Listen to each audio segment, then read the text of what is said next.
second time.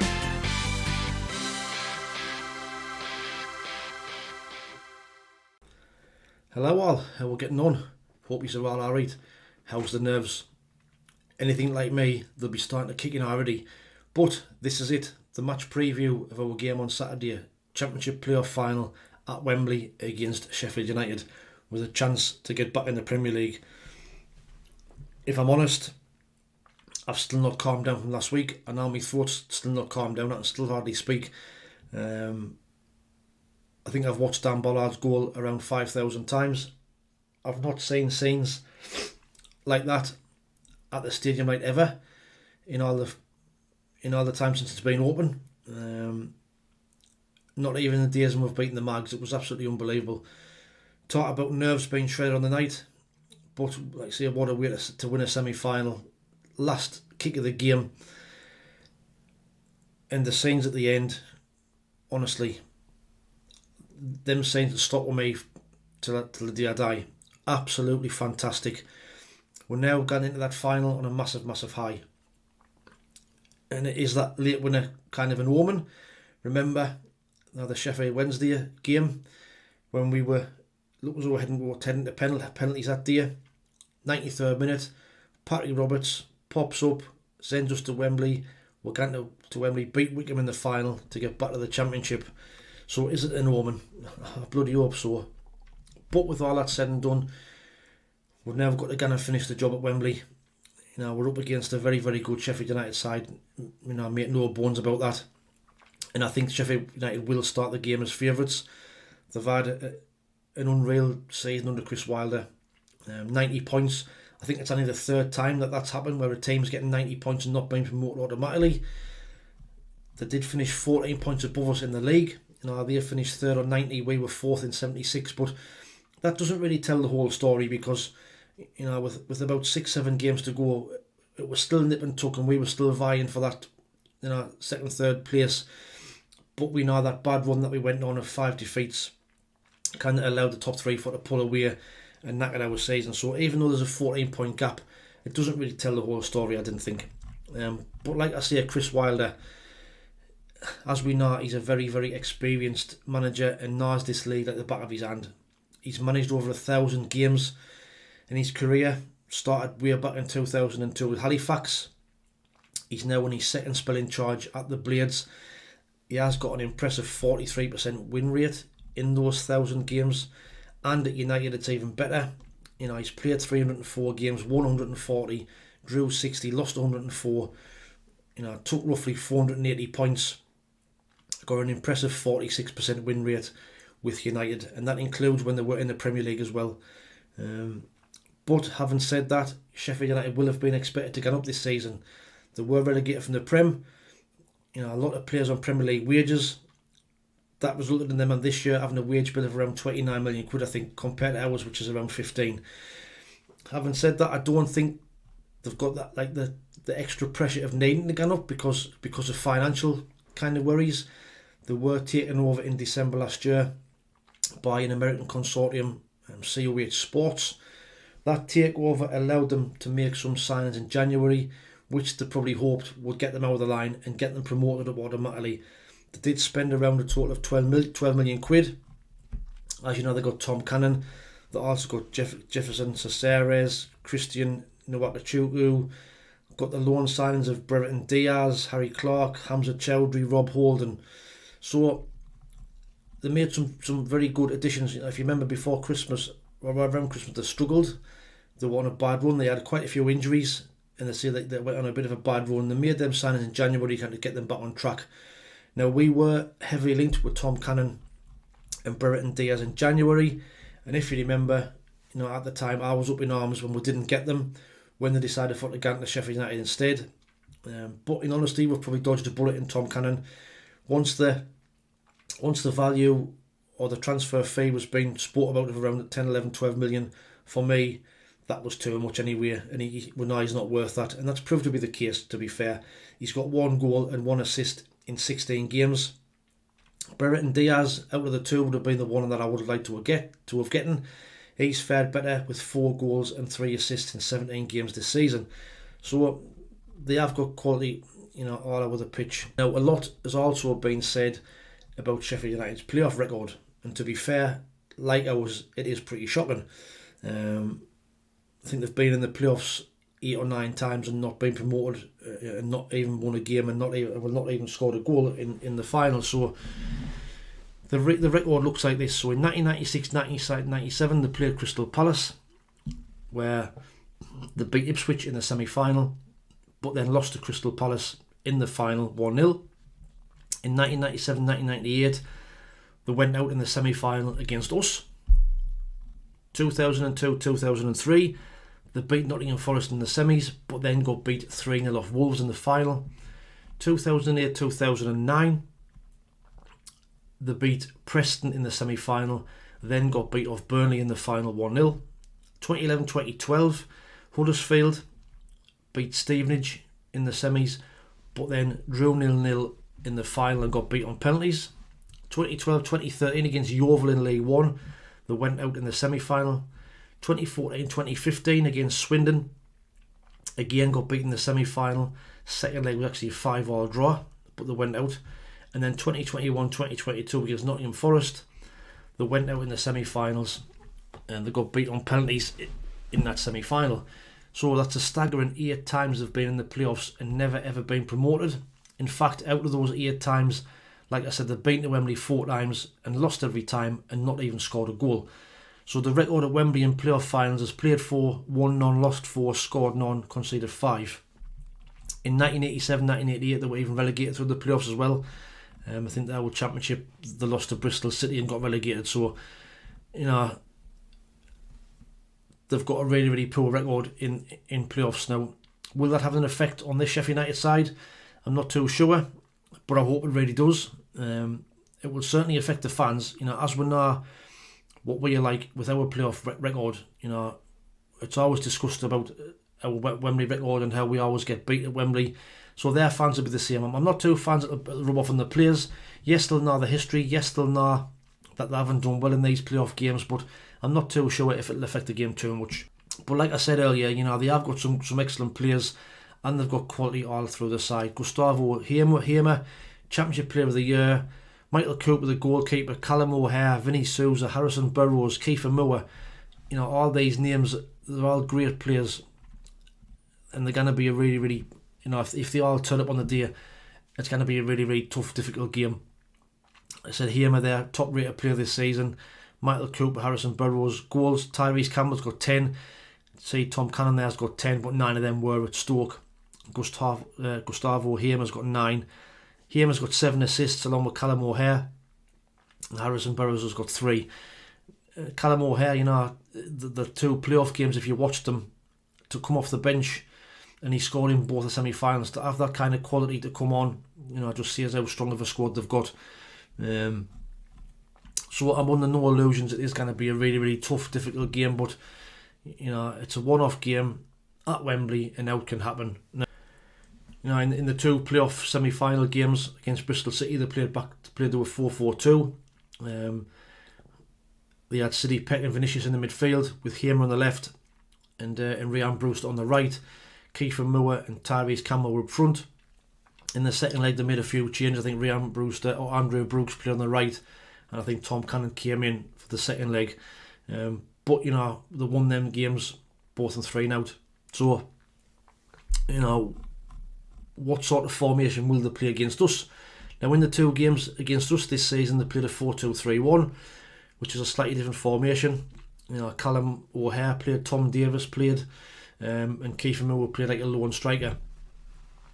I think, based on what I saw in the playoffs, I think they'll probably keep that 4-4-2 if I'm honest. Like I said, it's got them 2 3-0 wins against Bristol City.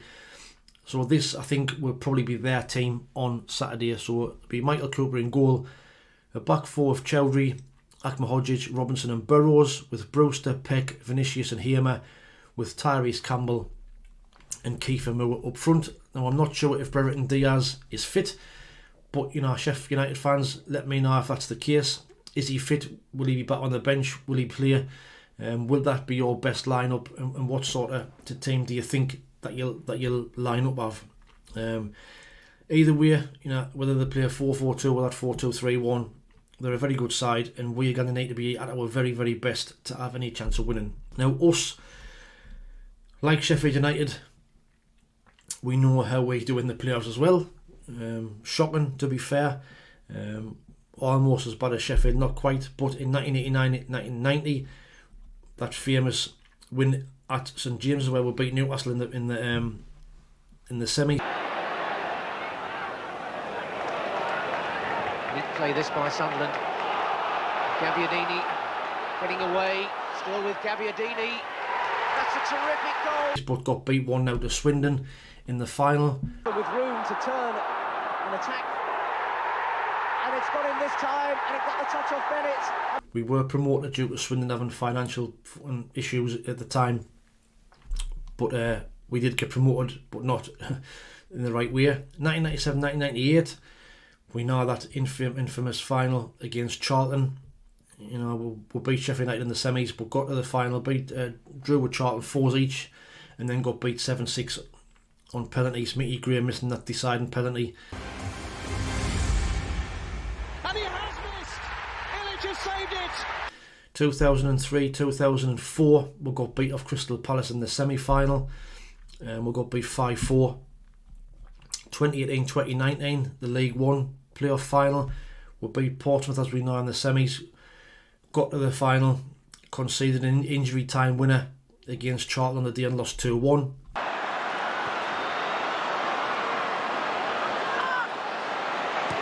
Josh Cullen, he's dug the cross out, they're queuing up, and Bonchich and Flanagan, but forced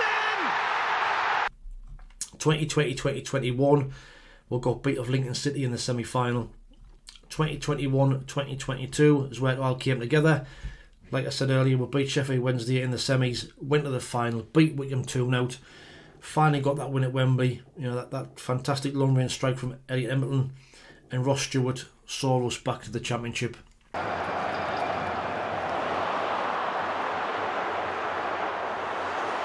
It's Ross Stewart!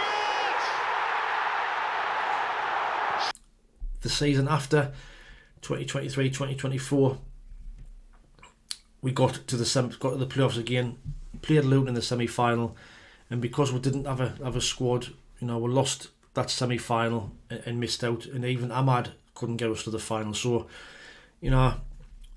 also a really, really shocking record. And like United, we were also relegated to the old style playoffs and all. Remember 1986-87 when we lost to Gillingham, which sent us back down to Division 3, the old League One, for the first time in our history. So, our playoff record, our playoff final record is played 4-1-1, lost 3, scored 7, conceded 7. So, it's kind of two bad teams together at Wembley, isn't it, really? But like I say, it's a one-off game. Now, I said earlier, we went into the playoffs on the back of 5 defeats. And a lot of us were fearing the worst against Coventry, thinking we had no chance, me included. But that first win down there in 40 year, and that fantastic last second goal, last week, has got us here. Plenty of movement inside that box. Ballard! Incredible noise! That can almost be heard at Wembley! We battled and defended for our lives in them 2 games, and I think it's something we're going to have to do, at the weekend against Sheffield. We're going to have every player to have an 8 out of 10, in my opinion, to stand any chance, and we cannot afford to carry anybody on Saturday. That's for certain. We've all got to turn up, they've all got to do the job, and to get us over the line. Team selection. Now, I really hope Romain Mundle's fit to start. We know he came on Tuesday night. Me personally, if he is fit, I'd rather play him for 60 minutes to try and get a lead and get ahead in the game, rather than bring him on to try and rescue the game. And now we're playing a 4-4-2 back on New Year's Day when we beat Sheffield United 2-1. But having said that, I'd be tempted to revert back to a 4-2-3-1 with this lineup. I'd have Anthony Patterson in goal. I'd have a back 4 of Trey Hume, Dan Ballard, Luke O'Nien, Dennis Serkin. In midfield, Dan Neil and Job, with 3 in front, Chris Rigg, Enzo Lafayette, Romain Mundle with Eliza Mayenda up front. Now, my reasoning behind that is Roberts has apparently been playing with a calf strain, and it's to be fair, it's been shown for weeks. He's been awful, and with that type of injury, Wembley's big pitch will find him out. Chris Rigg looks refreshed after a few games out, and he'll also help track back and help out Tria Hume against the likes of Harrison Burrows and Gustavo Hemer. Mundle back on the left will also allow Enzo Lafayette to play in his favourite number 10 role, which if United do kind of go back to that 4-4-2, that'll give us an extra body in midfield. If we can then kind of pinch the ball and nick the ball in midfield on the breakaway, that'll allow Lafayette to get on the ball, we can use his passing, use Mayenda's lightning pace in behind, get some through balls to play the ball behind likes of Robertson and Nakma Hodzic on that big Wembley pitch, get some space and see if we can test their back four with some through balls. We've also got the likes of Chris Mepham, Roberts and Isidore to come on if need be. So the squad is looking a lot healthier. Agilisia might be fit for to be at the bench as well. So we'll have to wait and see. But Sunderland fans, let us know what you think. What's your thoughts on that? Do you think we should keep that 4-4-2, or do you think that 4-2-3-1 would work? It's a bit of a conundrum, but in Regis we trust. He got it spot on in the first game against Coventry. Obviously, the performance against Coventry in the second game wasn't as bad. It wasn't as good, but I watched the game back. The full 90, and I thought the first half was an even game. It was only like the second half where they kind of dominated a lot more, and then extra time I thought they had tied a bit when we came into the game. So, but let me know what your thoughts are in the comments below on the team selection, how you would play it. Now, score predictions really is going to be an exciting game. I hope that we'll see two teams trying to win it rather than play defensive and sit back. I think we know United will definitely have a go and will definitely try and win it. Will we be brave enough to have a go and try and win it as well? One thing that I am extremely nervous about that I haven't mentioned yet is those three dreaded letters. Yes, VAR, which will be used in the final. Now, if you saw the FA Cup final yesterday, you'll have saw that horrendous decision when Dean Henderson handballed outside the box and was not given the red card. That was after VAR had looked at it. Me personally didn't think it should be used. It's not being used in any game in the Championship this season, so why start now? It's either always or not at all. But it will be used alongside those semi-automatic offsides. So I'm a little bit nervous. A certain Mr. Luke 09 will need to keep his hands down in the box and just watch himself and be on his best behaviour. But the game, I do predict that we'll try and hit them on the break and on the counter-attack. Like I've said, with us trying to get Enzo Lafayette on the ball to try and create for Mayenda running in behind. If Ballard can have another man of the match performance, and use his strength and physicality against Kiefer Moore, if Job and Dan Neil in the midfield can keep Vinny Souza quiet, because when Vinny Souza plays well, they play well, and if we can keep Gustavo Hemer quiet, on that left hand side, I think we've got a hell of a chance. I don't want to get an extra time, didn't want penalties, so I'm going to go for us to win it in 90 minutes. I'm going to go for Sheffield United 1, Sunderland 2, for us to get back to the Premier League and have an absolutely fantastic party. I'll not believe it if we get back to the Premier League. It'll be absolutely unreal, absolutely unbelievable. But let's hope we can get it done. Let's hope we can do it. Sunderland fans, United fans, submit your predictions below. Let me know how you think the game's going to go. I want to see some Sheffield fans in the comments. Bit banter between the sides before we get there on Saturday.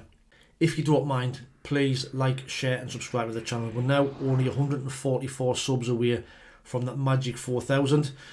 If you are enjoying the content and you're a new or a returning viewer that you haven't subscribed yet, hit that little black button under there. It'll mean so much, and what a way at the end of the season. Win the playoffs, get to the Premier League, and the channel get to 4,000 subs. So please go on, hit that little black button. It'll cost you now, it's free, and see if we can get to that 4K.